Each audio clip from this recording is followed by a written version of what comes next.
You're listening to CoachingCues podcast, where experts all around the world answer your most burning questions surrounding the wide topic of strength training. Every week, we tackle the what, the why, and the how of one specific topic in just 15 minutes. Straight to the point, no fluff. So, without further ado, let's get straight into this week's episode. Hi everyone, my name is Carlos Ruiz-Castellano. In 2019, I finished the degree in Human Nutrition and Dietetics at the University of Alicante. I work with athletes from different sports, but I'm specialized in strength sports and body recomposition. In sports nutrition, management of body composition of athletes is a common practice. Loss of body weight in athletes is generally motivated by the desire to optimize performance by increasing the strength to body weight ratio, for example, powerlifting or weightlifting, or to compete in a discipline limited by body weight category, such as boxing, or for a aesthetic reason in a sport that require it, for example, bodybuilding. However, a hypocaloric diet could result in a significant loss of fat-free mass, which could affect the athlete's performance. Therefore, nutritional strategies during a weight loss phase in athletes, in addition to reducing fat mass, should aim to maintain fat-free mass. The scientific literature on this topic in resistant trained athletes is very limited. Our work comprises a descriptive study involving a narrative review to answer the research question: what are the dietary-nutritional recommendations for optimal fat loss in resistant trained athletes? In other words, the aim of this review is to provide a comprehensive overview of dietary-nutritional strategies for the loss of fat mass and the maintenance of fat-free mass in resistant trained athletes. We have structured our work in 6 main points: energy intake, micronutrients, nutritional timing, frequency, micronutrients, supplements, and another final point in which we summarize the conclusion and practical considerations. To achieve weight loss, the implementation of an energy deficit is required by a reduction on energy intake and/or an increase in calorie expenditure. The magnitude and duration of this energy deficit will determine the amount of weight loss. An important aspect to consider when determining the magnitude of the calorie deficit is the potential for more aggressive energy restriction to result in greater loss of fat-free mass, as indicated by the results of several case studies which showed greater rotation of fat-free mass with weekly weight losses of 0.5% than with losses of 0.7 or 1% of body weight per week. In the case of the later case study, the work of Robinson and colleagues, the loss of fat-free mass amounted to 42.8% of the total weight. These data are in line with the last 2 reviews of the nutritional recommendation for athletes during their preparation for a natural bodybuilding competition. Excellent work by Eric Helms and colleagues and Brandon Roberts and colleagues, for which slow weight losses were recommended in order to preserve the maximum amount of fat-free mass, especially in the final stage of preparation, since as the competitor reduces his or her fat mass, the risk of fat-free mass loss increases when he or she is subjected to a hypocaloric diet. We establish a range of body weight loss per week of 0.5 to 1.0%, recommending a conservative approach to preserve the maximum amount of fat-free mass during this phase. An important aspect related to energy intake in strength and aesthetic sports during a fat loss phase is low energy availability, an amount of energy that is inadequate to support the body's requirements for maintenance of optimal health and performance. In our work, we briefly review this aspect and the possible difference between men and women related to low energy availability and health.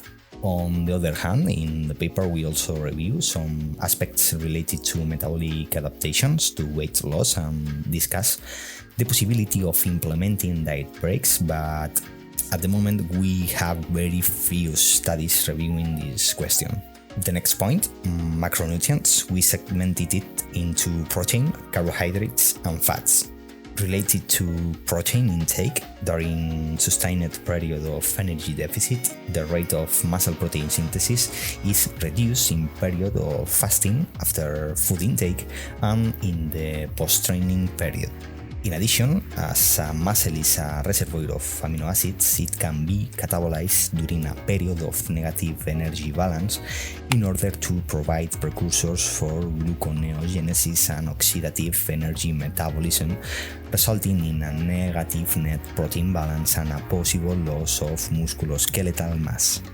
Morton and colleagues, in their recent systematic review, conclude that the protein requirements of athletes who perform resistance training are around 1.6 grams per kilogram of body weight per day under energy sufficiency. That is, when there is a balance between the energy consumed and the energy required.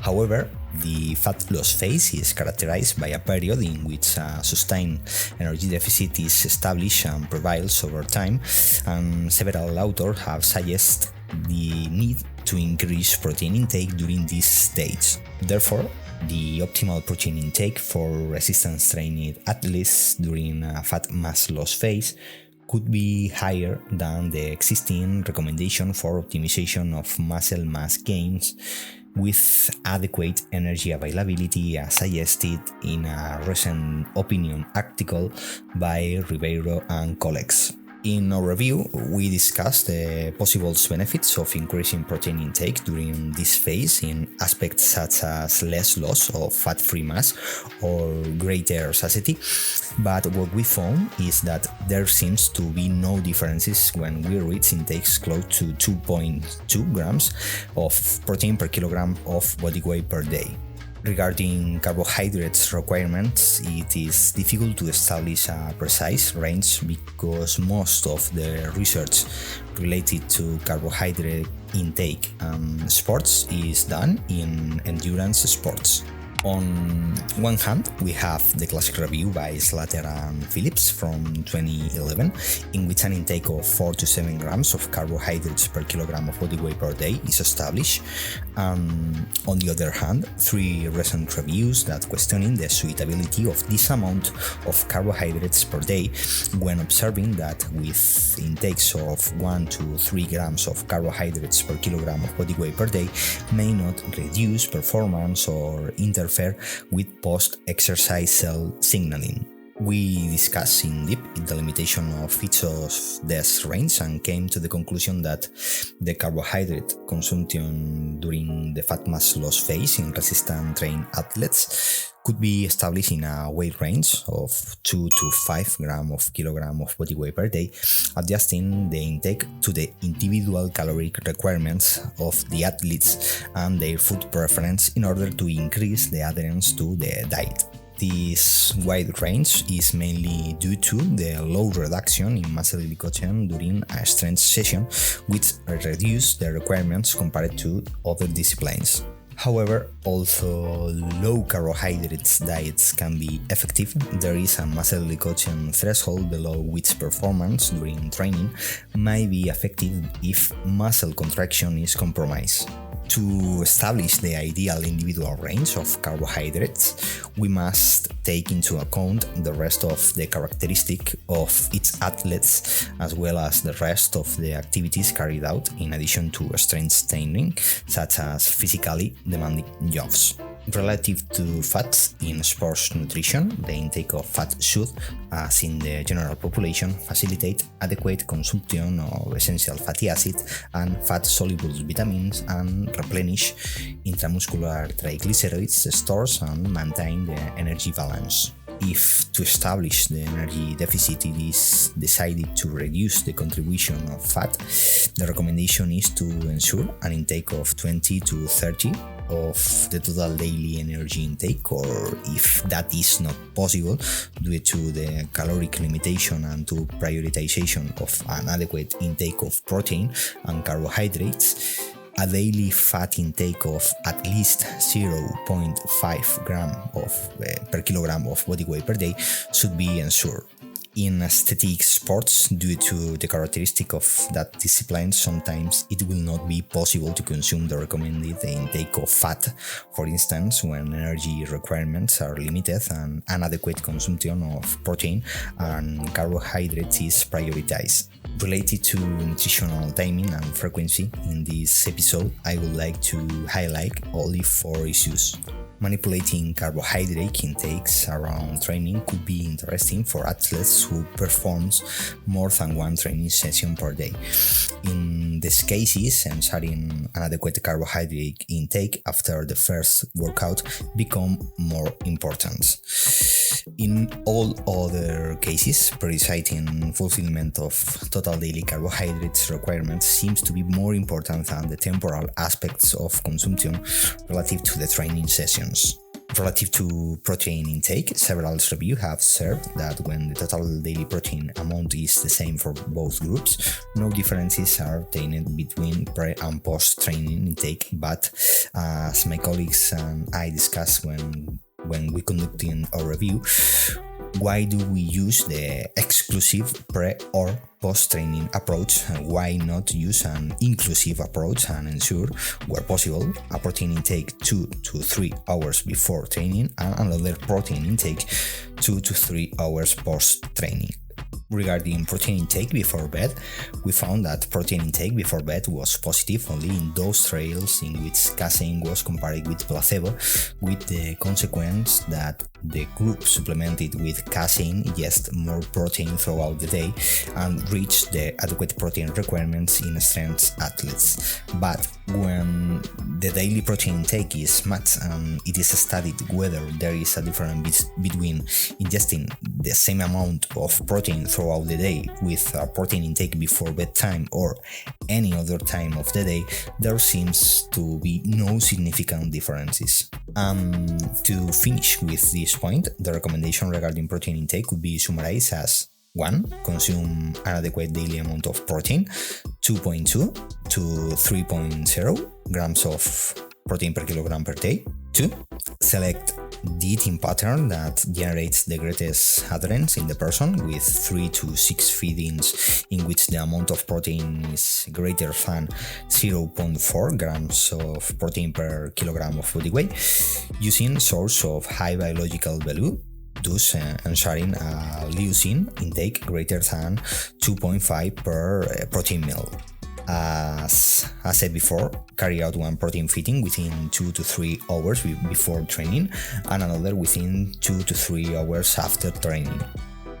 Concerning to micronutrients, the available literature on the intake of micronutrients by resistant trained athletes during a weight loss phase is scarce. Some observational studies have observed deficiencies in various micronutrients in bodybuilders, but these studies are from the 90s and we do not know if these numbers are representative of the current situation. It is plausible that a restricted and hypocaloric diet might result in insufficient intake of some micronutrients. In the absence of studies with large representative samples of resistance trained athletes that reflects the actual and current consumption of micronutrients, the benefit of multivitamin mineral supplementation remains an unresolved issue, drawing a divided camp for and against its use. But if a nutritional deficiency is suspected or detected, the first option should be to try to correct it by improving the nutritional pattern. If this is not possible, the deficient vitamin or mineral should be supplemented specifically in the appropriate amount. And finally, relative to supplementation, the objective of this section was not to carry out a review of all the supplements used by resistance trained athletes. Instead, it was focused on the usefulness of the 2 supplements with the most proven efficacy in the scientific literature, caffeine and creatine monohydrate. In the context of this review, the use of creatine to lose fat and maintain muscle mass relates mainly to its effect on the concentration of muscle phosphocreatine, increase in phosphocreatine resynthesis, and the reduction of the muscle acidosis produced in high-intensity exercise, and muscle mass and strength gains. This increase in sulfur-creatinine deposits could sharply increase the ability to exercise in high intensity and thus will generate greater adaptation, allowing more work to be done during the sets and leading to a greater gains in strength, muscle mass, and or performance as training quality increases. Creatine can be consumed with or without the loading phase. For most people, a daily intake of 3 to 5 grams a day can be sufficient to reach a saturation of muscle creatine levels in 28 days, and the time of day in which it is taken seems not to be important in terms of long-term results. Relative to caffeine, we can differentiate two possible applications. The recommended dose to reduce fatigue is 1 to 3 milligrams per kilogram of body weight per day, and to improve performance in strength training it is 3 to 6 milligrams per kilogram of body weight per day, 30 to 60 minutes prior to exercise. However, recent studies shows the great inter-individual variability in the response to different doses of caffeine mediated by genetic and non-genetic factors. Therefore, both the dose and the timing should be individualized for each athlete. And with this last point about supplementation, those are the points that I wanted to give at this stage, and I would like to thank you for your attention. Bye. Thank you for listening to CoachingCues podcast. If you would like your question to be answered by an expert, please head to coachingcues.org/ask. See you next week.